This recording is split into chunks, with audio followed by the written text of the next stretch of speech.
Tournament owner Mark Ain just revealed the truth, and it wasn't about prize money or rankings or trophies. It was about ticket lines.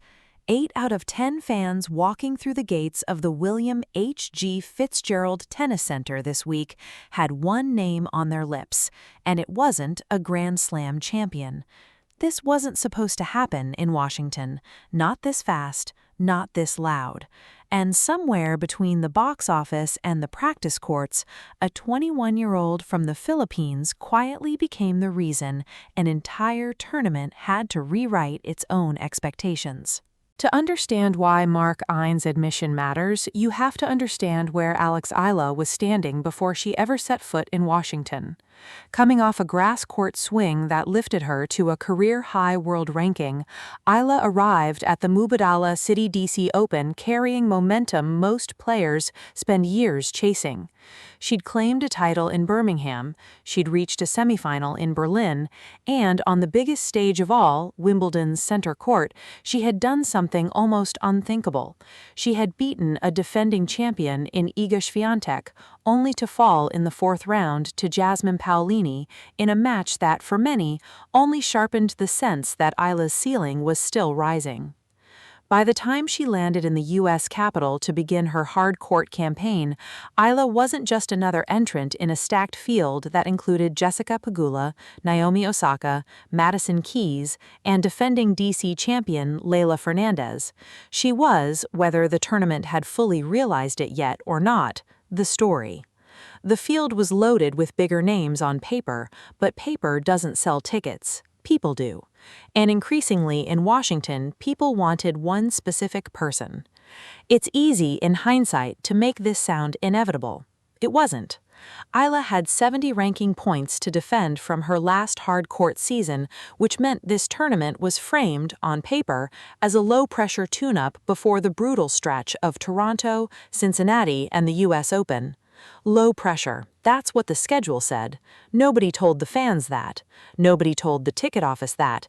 And certainly nobody told Alex Eala that.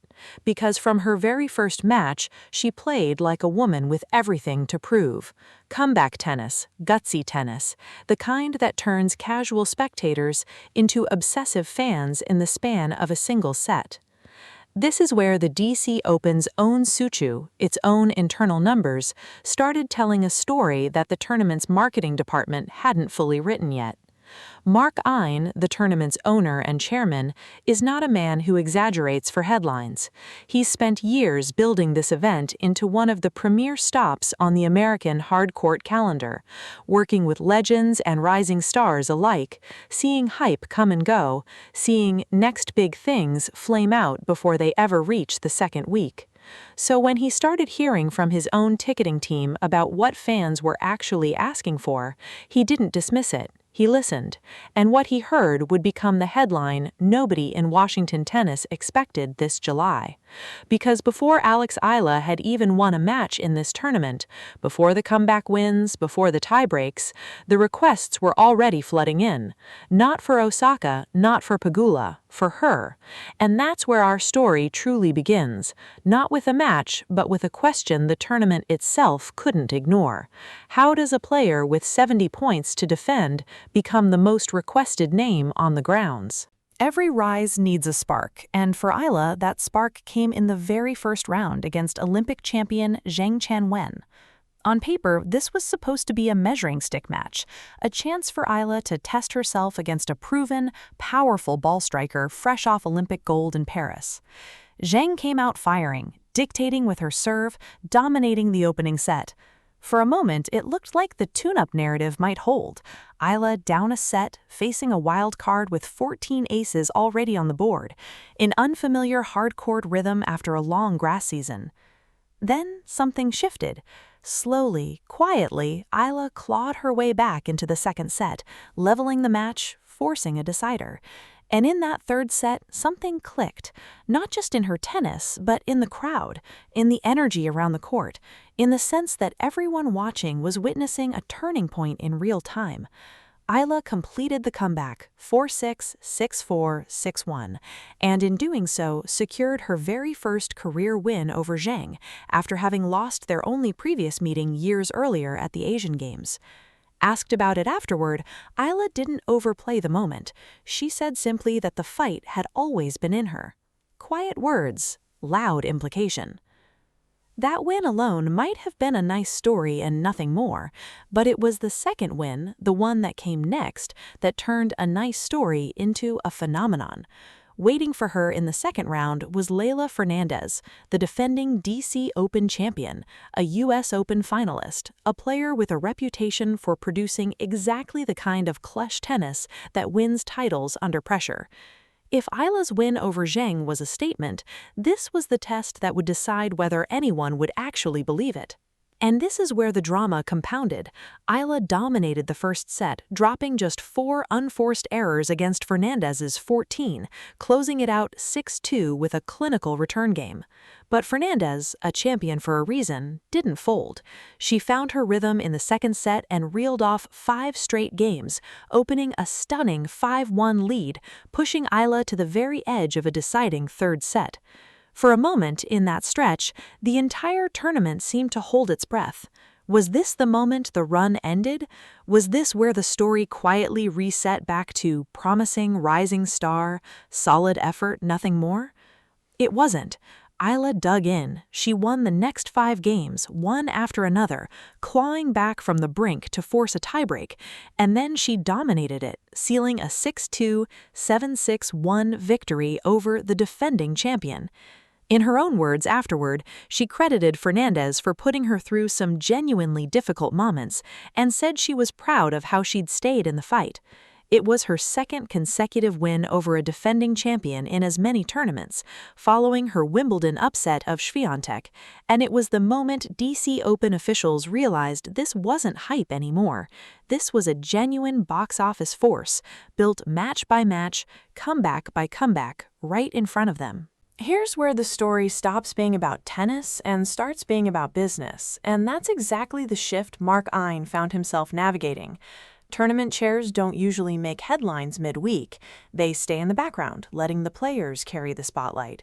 But something about what Ein was seeing internally compelled him to speak up, publicly, in a way that turned a simple win-loss story into a conversation about the entire economics of women's tennis.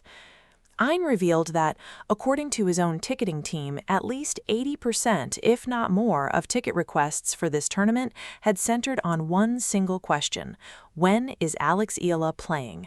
Think about the weight of that number for a second. This is a WTA 500 event featuring multiple Grand Slam champions, former world number ones and Olympic gold medalists, and yet, by the tournament's own internal accounting, the overwhelming majority of fan interest was funneling toward a 21-year-old who wasn't even seeded. Ein didn't stop there.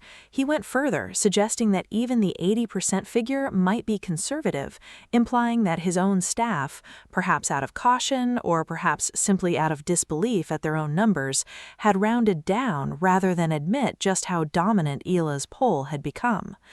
When the man who owns the tournament starts openly wondering if his own team is underselling a phenomenon, you know something extraordinary is happening.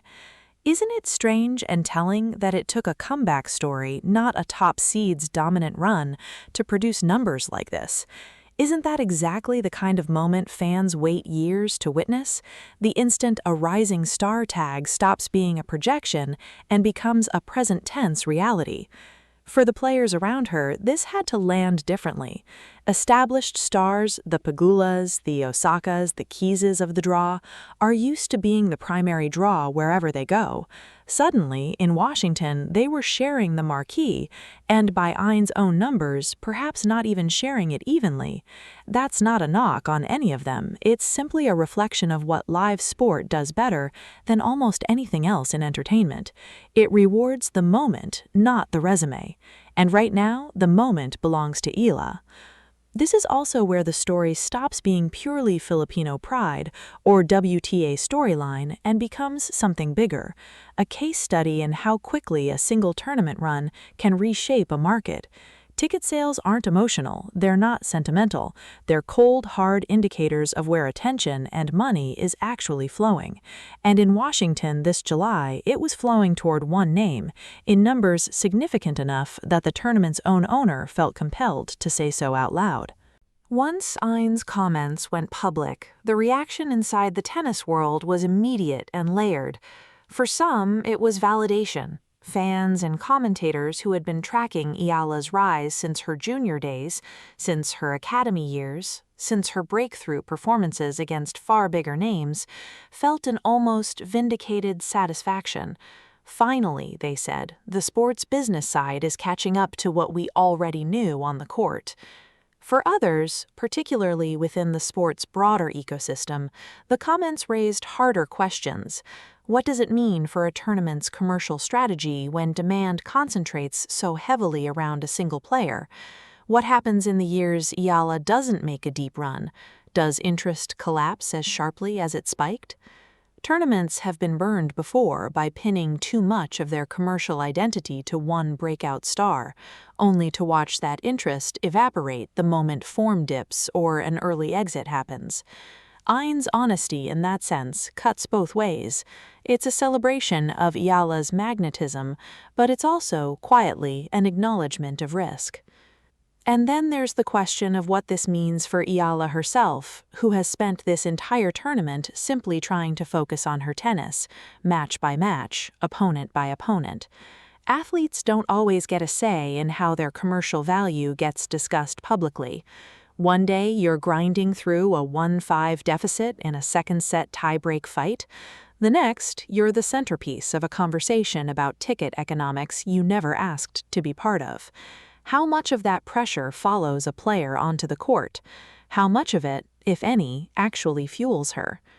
There's also the matter of comparison. Every rising star in tennis history has, at some point, been measured against the commercial phenomena that came before her. The Sharapovas, the Osakas of an earlier era, the players whose games and stories transcended the scoreboard. Fair or not, Eala'S comments invite exactly that kind of comparison, elevating Eala'S story from promising Filipina talent to potential needle mover for the entire tour. That's an enormous label to carry into a quarterfinal.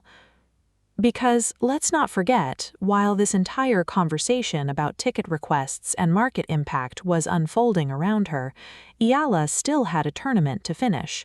She was already looking ahead to a quarterfinal clash against the winner of a heavyweight second-round matchup between former world number 3 Alina Svitolina and Polina Kudermetova, a player against whom Eala carries her own unfinished history. The business story was swirling. The sporting story hadn't paused for a second to let it catch its breath. So, what is the truth Mark Ain actually revealed? Strip away the headlines, and it isn't really about ticket sales at all, not fundamentally. It's about the increasingly undeniable gap between how a player is seated on paper and how she's valued by the people who actually show up to watch. Rankings measure results. They don't measure magnetism. They don't measure the specific, hard-to-quantify quality that makes a stadium of strangers decide, collectively, that this is the match they need to see. Eala has that quality right now, and the DC Open's own numbers prove it more convincingly than any ranking point ever could. It's not built on marketing campaigns or manufactured storylines. It's built match by match. The comeback against Tseng, the escape against Fernandez, the sheer competitive resolve of clawing back from 1-5 down against a defending champion in front of a crowd that increasingly came specifically to see her do exactly that. The deeper truth here is about what tennis fans are actually hungry for in this era of the sport. Not just dominance, not just rankings, resilience, comebacks, the sense that a player might lose at any moment and refuses to. That is a far more compelling product than a routine straight sets win from a top seed. And Ain's numbers suggest the fans know it, even if the seeding committees haven't fully caught up yet.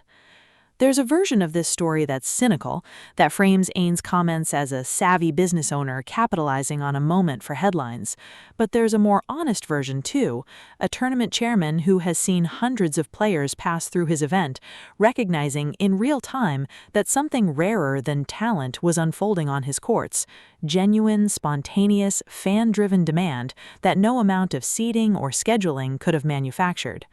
And that raises the real question at the heart of this entire story. Is Alex Eala simply having a hot month, riding a wave that will recede the moment results cool off? Or is this the early, visible proof of a career that's about to fundamentally reshape how tournaments plan around her presence for years to come? So here's the question worth sitting with as this tournament heads toward its final rounds. Was Mark N's admission simply an honest observation about one hot week in Washington? Or was it the first public confirmation of something much bigger? The moment the business of women's tennis quietly admitted that its biggest draw isn't its highest seed, but the player nobody could stop watching. If this story moved you the way it moved us, make sure you're subscribed, because Alex Eala's road doesn't stop in Washington, and neither do we.